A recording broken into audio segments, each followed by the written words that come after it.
La Masia, c'est sans doute la meilleure centre de formation du monde. Les meilleurs joueurs du monde sont issus de ce centre de formation aux allures légendaires. Dans cette vidéo, nous allons vous présenter le profil de deux jeunes joueurs du Barça susceptibles de s'imposer au Barça et dans le monde. Nous allons commencer par le jeune Pedro Fernandez. Profil de Pedro Fernandez alias Dro. Pedro est avant tout un milieu offensif ou un ailier gauche et a parfois joué en faux neuf. Il se distingue par son jeu de jambes, ses dribbles, son accélération et sa maîtrise du ballon. Face à ses adversaires, il aime dribbler ou s'engager dans des situations de 1 contre 1. C'est un numéro 10 capable de créer à partir de rien. Bien que droitier, il utilise efficacement son pied faible. Son incroyable technique, sa créativité, sa vision du jeu et son talent de passeur font de Pedro un meneur de jeu exceptionnel. Il démontre également son intelligence par son positionnement et ses déplacements sans ballon, réalisant des courses incisives dans les demi-espaces ou les espaces libres pour ses coéquipiers. Sa grande agilité et son équilibre, combinés à sa maîtrise du jeu, en font un joueur difficile à marquer. Imprévisible face au but, il peut s'échapper de son adversaire ou le dépasser en dribblant pour marquer ou créer des occasions. Son profil rappelle celui d'un joueur comme Hazard ou Musiala. C'est un joueur que les joueurs de l'académie apprécieront de voir jouer, car il est, à mon avis, l'un des plus divertissants. Il évolue facilement entre les lignes, faisant le lien entre la défense et les attaquants tout en évoluant au milieu de terrain. Pedro est également un spécialiste des coups francs, dont il a déjà marqué un certain nombre. Sa technique de tir, notamment de loin, est perfectible, mais il est un finisseur calme et posé dans la surface. Lors de son premier match avec l'Equipa, il s'est démarqué des autres avec un but exceptionnel à l'entrée de la surface adverse. Je dirais qu'il doit encore travailler son physique, mais cela viendra avec le temps. Son profil rappellera peut-être celui d'un joueur comme Hazard ou Musiala. C'est un joueur que les supporters apprécieront de voir jouer, car il est, à mon avis, l'un des joueurs les plus divertissants du centre de formation. Un joueur à surveiller de près pendant cette pré-saison.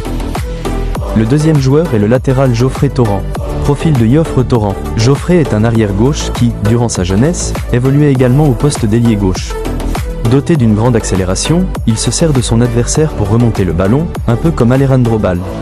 Ses capacités exceptionnelles de dribble et de contrôle du ballon, combinées à ses changements de direction et de rythme, tout en utilisant des feintes corporelles pour tromper les défenseurs, lui permettent parfois de battre facilement les joueurs, donnant l'impression qu'il glisse à travers eux. Sa vitesse explosive est exceptionnelle, compte tenu de sa blessure au ligament croisé antérieur, qui l'a contraint à manquer toute la saison 2023-24e. Ses courses sont difficiles à arrêter, et l'adversaire a tendance à le contraindre à faire des fautes pour l'empêcher d'être dangereux. Grâce à sa vision du jeu, sa technique et son sens de la passe, il sait choisir les meilleures options. Trouver une passe en profondeur, une passe verticale ou une longue passe ne lui pose aucun problème. Il est également un excellent tireur de coups de pied arrêtés, délivrant une passe décisive sur corner en UEFA Youth League. En KDA, il a également excellé sur coups francs. Ses centres sont également excellents, même s'ils peuvent encore être améliorés. Défensivement, il est solide car il gagne la plupart de ses duels, commet rarement des fautes, mais en même temps, on peut dire que son style défensif est assez passif. Ajouter des fautes tactiques au niveau professionnel serait un must, comprendre quand il est nécessaire de faire faute sur un joueur pour l'arrêter. Lors du match de pré-saison, il a offert une passe décisive à Ferran Torres pour le 5e but du Barça contre FC Séoul. Et, contre Vissel Kobe, il a été tout simplement extraordinaire. Il aura peut-être une chance avec l'équipe première cette saison, cependant, son avenir dépendra probablement de Gérard Martin, car Hansi Flick aime le joueur, et si Gérard reste, il serait difficile de voir Yoffre rester définitivement au niveau de l'équipe première lors de la saison 2025-26e. C'est tout pour cette vidéo, n'hésitez pas à liker, partager la vidéo. Et à nous dire en commentaire si vous avez aimé la vidéo. Nous ferons une nouvelle vidéo si vous avez aimé celle-ci, donc donnez votre avis en commentaire. A bientôt pour une nouvelle vidéo.